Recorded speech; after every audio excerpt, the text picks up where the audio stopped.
கர்த்தருக்குள் பிரியமானவர்களே, ஜூலை 10 இன்றைய பனித்துளிகளின் தலைப்பானது உயர்நிலை அடைதல். வசனம் யாக்கோபு 4வது அதிகாரம் 10வது வசனம்.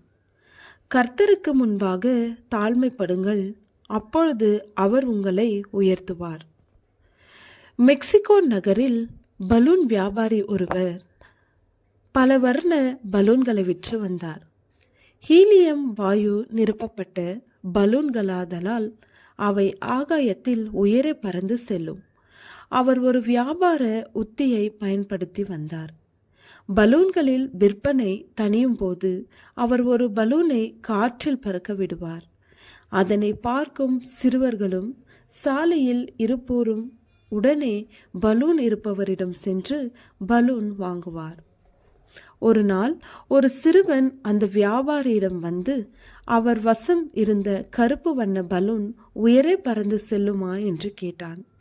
அந்த வியாபாரி சிறுவனை பார்த்து, பலூனின் வர்ணம் அதனை உயரே தூக்கி செல்லாமல் அதனுள் இருக்கும் ஹீலியம் வாயு அதனை தூக்கி செல்வதாக அவனுக்கு விளக்கி சொன்னார். மேலே பறந்து செல்லும் பலூன்களைப் போல் ஒவ்வொரு மனிதனுக்குள்ளும் வாழ்வில் முன்னேற வேண்டும், உயர்வான நிலைக்கு செல்ல வேண்டும் என்ற எண்ணம் இயல்பாக ஏற்படுகின்றது. ஆனால் எப்படி அந்த உயர்நிலை அடைய வேண்டும் என்ற புரிதலின்றி பலர் இருக்கின்றனர். சிலர் குறுக்கு வழியை கடைபிடித்து உயர்நிலை அடையலாம் என்று நினைக்கிறார். உயர்வு அடைவதற்கான வழியை பரிசுத்த வேதாகமும் நமக்கு கற்று தருகிறது. தன்னைத்தான் உயர்த்துகிறவன் எவனும் தாழ்த்தப்படுவான், தன்னைத்தான் தாழ்த்துகிறவன் உயர்த்தப்படுவான் என்றார். லூக்கா 14வது அதிகாரம் 11வது வசனம் என்று கர்த்தராகிய இயேசு கிறிஸ்து தெரிவிக்கிறார்.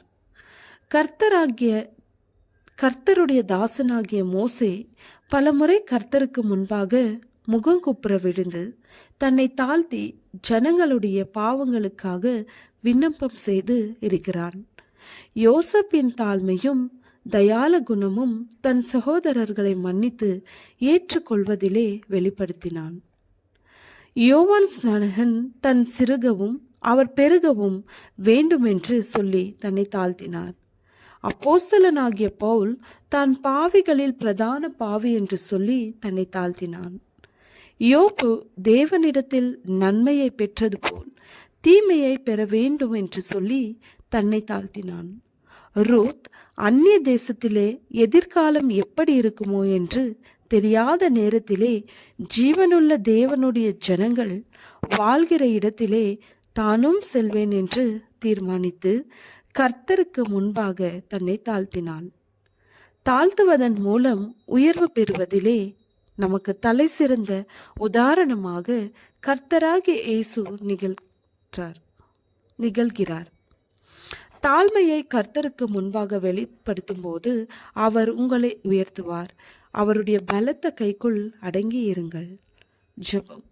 அன்பின் தேவனே, நான் தாழ்மையை கற்றுக்கொண்டு ஆவிக்குரிய வாழ்வில் உயர்வடைய உதவி செய்யும். ஆமென்.